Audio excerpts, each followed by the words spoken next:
I'm Dr. Michael Richmond, a double-board certified cardiothoracic surgeon. Another day means another fear-mongering medical article in the news.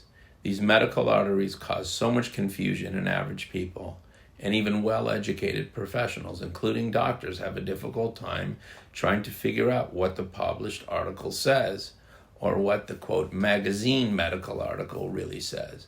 So today I want to make some generalizations about what you read and what it means, and hopefully it'll help you decipher what is true and what isn't true. So the first thing, any study or conclusion from work in mice, or what we call ex vivo, which means done in cells or tissues outside of the body, a preclinical study basically, is meaningless. You can say to yourself, wow, that's interesting. But other than that, don't think that that's a drug that's going to treat a type of cancer in mice will be applicable to human beings. More likely than not, it will never be studied or tested in human beings. And if it does, possibly more than a decade will pass before any conclusions can be drawn. 2, and most important, when something says association, that does not mean causality. Remember that. 3, beware of anything not published in a peer-reviewed journal. There's hundreds of journals that are industry-sponsored, quote, magazines that look great and would be delighted to publish anything, often for money. However, remember that even the best journals have to retract articles after occasionally finding out the data was manipulated or fraudulent. 4, be skeptical of a study done in a third world country at a single medical center, something that's published in some journal that has a fancy name but is really difficult to find or is not translated into English. 5, the gold standard is always a randomized controlled trial, or RCT. Granted, there are some studies that just can't be done or will never be done as a randomized controlled trial. There are many reasons for this. Cost or logistics are 2 possibilities.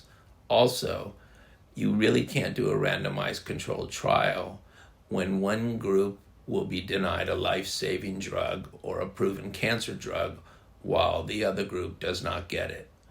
For example, let's say there's a group of patients who are at risk for a second heart attack.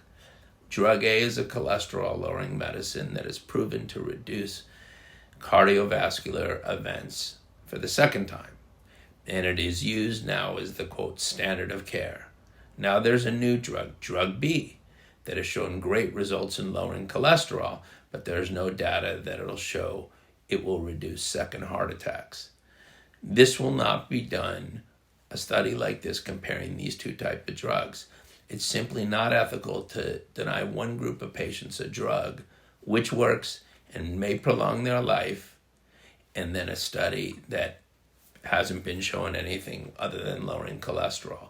It would have to be constructed differently to ensure that both groups get potentially life-saving drug A, and then drug B could be used in one group and not the other.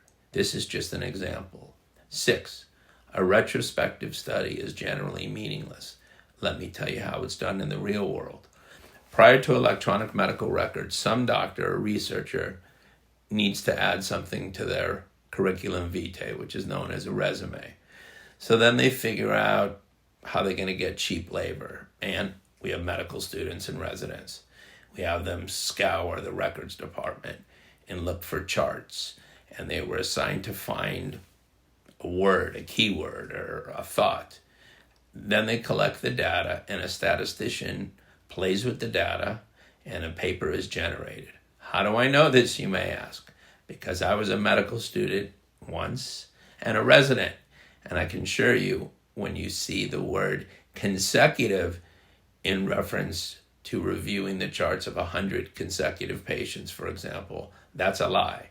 If the chart was too large or the information wasn't easily found, it was just skipped and tossed into a pile. Now with electronic medical records, it's easier to collect info, but the same routine is followed without having to use paper. I was jokingly told by a professor once that an expert is somebody who has a big briefcase with a lot of slides. Sadly, this is often true. The guy who's operating doesn't have time to write these kind of papers. 6, Look closely who sponsored or paid for the study. 7.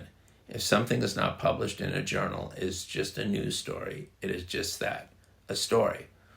So with that, I hope now you have a basic foundation when you're looking at a story sent to you by a friend or an article by a friend, and it never says the title or it never says the journal and it just says a story, dismiss it. But if it says more, like the journal or the authors, you can go to PubMed and you can look it up and you can see the true story, because often the true story is not what was written. So with that, I hope you learned something tonight.